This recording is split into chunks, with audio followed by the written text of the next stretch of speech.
Hello, YouTube. ZiggyNo back. Probably the most honest and passionate person in sports cars today. Let me get into Logan Paul, backyard breaks. Where were you guys? We're going to talk a little bit about sports card radio and their interesting endorsement that blew my mind. I'm also going to give you some concerns and risks that I see. Listen, I don't want to be a naysayer. Love sports cars, love the hobby, but I do it because I collect, not because I'm trying to be a sports card investor. Okay. Now, that was just sharing that my t-shirt. Okay, let's go in. I'm going to share with you a few things. First of all, let's talk about the Logan Paul, right? Logan Paul, the scam is out. I think he spent $3.5 million. Here's one there, the real problem with Logan Paul. There's a couple of Logan Paul, $3.5 million. See, let me just say something. Logan Paul didn't lose a dollar. The man has made money off this because think of all the people talking about him, watching his videos, going to feel bad from, oh, he got scammed for 3.5 million. Let's go buy his product. He's going to make money. And remember, he's already gotten reimbursed because he has a chain of custody, bought it from somebody, blah, blah, blah, blah, blah. Now, here's what I will say, and no one's brought this up. Eventually, somewhere down the trickle road, someone's going to get stuck with the bag, right? Someone's going to get caught holding some money or owing somebody some money, and it's going to be significant. I won't say I can't wait to find out who, but I do want to know closure on that. Who's going to be put out of business? How is this going to get justified? Does an insurance company come in at all? Does it bail it out? Does this go to legal action? Just keep an eye on that. But let's not whine for Logan Paul. Logan Paul, stop. Just not even mention the man's name. Okay, he gets enough money from other things. Don't feel bad for him. Who you should feel bad for are people who make investments in wax because they think it's a good investment. That might not be such a good thing anymore, because what we just proved is that wax can be scammed, and it's easy to scam it in the sense that if you make a box so expensive, people are less likely to open it, right? So if you were to pull out an exquisite box, or I don't know, or a Jordan 86 box or case, right? And you have this, which again, very easy to counterfeit this. And that's why I've said this before. There's a lot of counterfeiting going on in sports cards. It's always been there. It always will be there. This is an unregulated market. There's absolutely no regulation. There's not even self-regulation, right? Because a lot of people get scamming, just continue to scam. So I've said this before, just be careful of that. Okay, so look for more of these sealed wax scams, not just now, but in the future, right? Like if you're a scammer right now, go seal up some prison boxes from a few years ago and sell those 10 or 15 years from now to people who are willing to pay, I don't know, hundreds of thousands of dollars for it, which I think is ridiculous. I don't think that'll happen though. Backyard breaks. Okay, so here's a scamming on that. Let me go over here, pull up. I think this is Mike. No, yeah, right over here. First of all, just look at this. Give you the background, and Michael Ham brought this to my attention. Big fan of Michael Ham's channel over there. He brought this to my attention, and he has a little clip here from these two guys at Backyard Breaks who are breaking something for a customer giveaway, and they pulled a gold Kaboom Lawrence card, and they decide not to give it away. But then I guess they did give it away. I think they reneged on that and did give it away or something. I don't know. My only comment here, first of all, as I'm looking at these guys, am I this old? Like, what the hell is this dude? Just like you buy cards from him? So there's been a flood in the market of this. This is one thing I'll say that we will cleanse in the correction.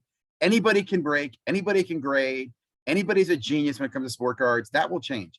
This company, these guys should go out of business, but anybody can be a breaker, right? You get wax, you can find some crack addicts in the street who are going to buy wax from you, and you can make money. Let me just give you, I did a break recently. I'm bringing up here. This is Brix's Breaks. This is Josh. I've been breaking with Josh for probably 6, 7 years, maybe 8 years. I don't know, off and on. I'm not going to go too much. I'm not here to, he's not paying me for doing this. I just want to give you an example of why I like Josh. Josh to me is what I call an old classic breaker. He breaks because he likes to break. Back in the day, what you'd find is these guys would go out, they'd get their allocation or they'd get a case from a local store, and they would give the best price they could to their friends to break the box. Now you could calculate the price, and you know, Josh at the time, I don't know what Josh makes. I really don't. I'm just giving an example. Josh would make some money off of it because he's breaking with his friends. He had to get everything, the supplies and the time and sorting and so forth, right? But Josh wasn't trying to profit off of every one of his friends to the maximum amount. And again, I'm just speaking, I'm not speaking for Josh. I'm just giving you as an example. I should take Josh down from here because I don't want you to misread this. My point is, use your dollars and vote. Stop spending money on these freaking backdoor breaks, right? Don't even wait. Why? There's so many other good quality breakers out there who are going to treat you well, talk to you well. I'm a fan of breaking. And I just give Josh an example of somebody I like to break with. There's others that I like to break with, and I'll just leave it with that. If this guy should be out of business. This is what I would call a Brandon Cooks to 99 incident. If you know what breaking is, you know what I'm talking about. This right here is a Brandon Cooks to 99 incident. This is as good, in my opinion, as scamming. If you're willing to say you're gonna give something away and then change your mind, you have no credibility in this business. Go out of business. And let me move on to the next one real quickly. Alt. Sports Card Radio. I'm a big fan of these guys. I like these guys. These guys have always kept a real voice. I mean, they're in the sports card world. They make a living, I guess, off this. I don't know. They've been doing sports cards for a long time, and they've called out a lot of players. And then they did this thing with Alt. He came out and he basically endorses his Alt, and he tells you to sign up for Alt, and Alt's great, and Alt this and all this stuff. And you'll see I had a little kind of debate here. And I made a comment, Alt steals data. So I know people are like, oh, everybody steals data. And that was his response. So Google steals data, this somebody steals data. That's not my point. Alt knowingly, when they launched their company, right, to get into the business market space, they launched this plugin app, and they knew, legitimately, maliciously knew the app would collect data for them. That's why they designed it. Is that the same as Google and Yahoo? I'm going to say no. Right? I'm going to say no. They knew better. They deliberately did it, and they use that to steal people's private information. And here's what kills me. We reward them. We give them business. Like, a company like that should go out of business, go bankrupt, come back as something else, come back as fault, because it's not my fault. I don't know, but come back as something different. We should not support you at all. PWCC should be dead. The company should be out. I go back to backyard breaks. They should be gone. We need to, and this is why I go back to earlier, there's no self-regulation. If a company in sports cards does something wrong, starve them like they're in a desert until they die, right? That's what should happen. But that's not what happened. It never happened. So he goes back, and I just said, look, Shock, that you support Alt. I can't wait for people to borrow. Oh, and then I talk about this borrowing thing. So next thing he talks about is Alt is this thing where, and I want to say Investacard is doing this as well. And I want to say maybe Star Stock said they're going to do this, where if you have cards in their vault, they'll let you borrow money against those assets. This is huge, huge, huge, huge, huge, huge. Look, guys, don't do that. Well, actually, I'll take that back. Part of me thinks this might be great. Like, if you have a bunch of cards, send it to them, get the cash out, put the cash something else, and screw the cards. Because I still think the cards are in a correction mode. I still think the market's going to go on downward slope. I still think cards are still way overpriced, more so than they've ever been before. Let me just close. Fanatics. I thought it was funny how all these people come out of the closet about how excited they are with Fanatics and Topps, and oh, Panini's done, and Fanatics, great. Look, here's what I realized about sports card market. People will bitch and they will support both sides of every story, right? There's people who are going to complain that Fanatics has these licenses and they're going to take over, and there are people who are going to, tell you how great it is. So depending on what channel you listen to, you're going to hear both stories. What I'm going to tell you is the truth, right? At least the truth based on the facts I've gathered. Look, Topps had to get bought. They were dead, okay? I'm glad they have the brands, but they don't have, in my opinion, the high-level autograph relic brands that Panini has, like a National Treasures. Now, that doesn't stop them from doing it, or Exquisite from Upper Deck. But to me, I could care less about Topps, what products that they have. Here's what I'm most interested in with Fanatics. I want Fanatics to break the allocation bullshit, right? So I'd love to see this year that Topps, if you got Topps allocated product, gone.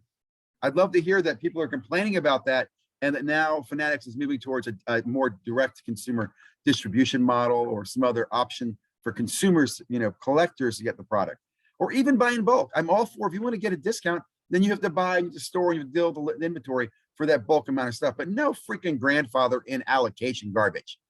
That's another problem we have in the hobby. People don't want to talk about it. The line between scammer and sales and sales businessman in the hobby is a very blurry line. It can move very quickly. Oh, are you scamming me, or are you just making the most money you can? Right? And there's so many instances of this, guys. So just be aware of that. Not a fan of the loans, but if they happen, I would just say, again, I think the market's going to go down. I think that's going to drive more inventory into these bankruptcies.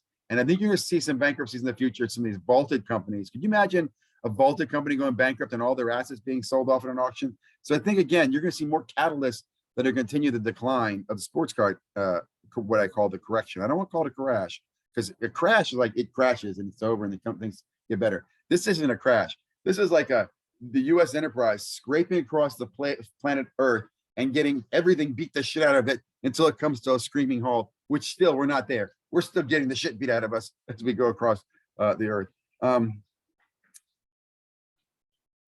Where were you before?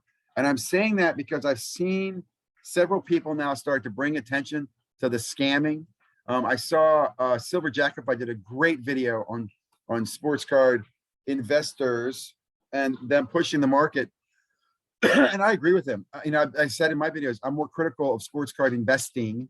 But where were all these people? Where were the critics before? Where were the voices of reason? Where were the people who want to stand up and go, hold on, guys, don't buy the card just because LeBron's got a Lakers jersey and it's a Prism card. Okay, because that was ridiculous. I do think, and this is why if you follow my channel, I've always been the voice of caution. I can rationalize the old guy. I can see people are making money out of it, but I can see what's going to happen here, right? It kind of bothers me too, because I still feel like all we're seeing right now is if you look around, and this I go back to Sports Card Radio, their involvement with alt, again, I understand you're making money. That's your deal, dude.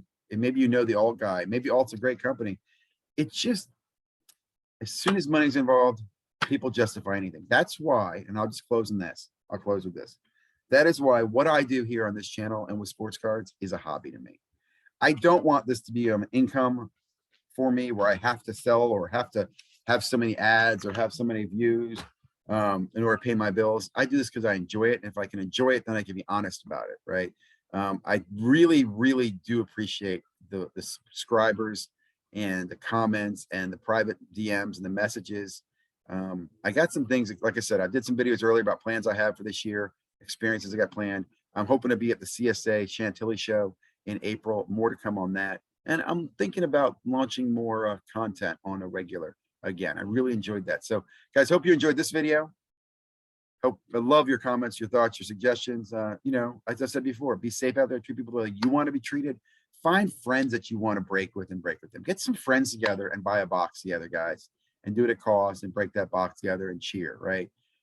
Find some friends and buy a card and get a great, I don't know, do something more as a hobby, as a collective, than as, you know, an investor. And that's not even the right word because it's not really investors. Anyway, that's a separate topic. Have a great day, guys.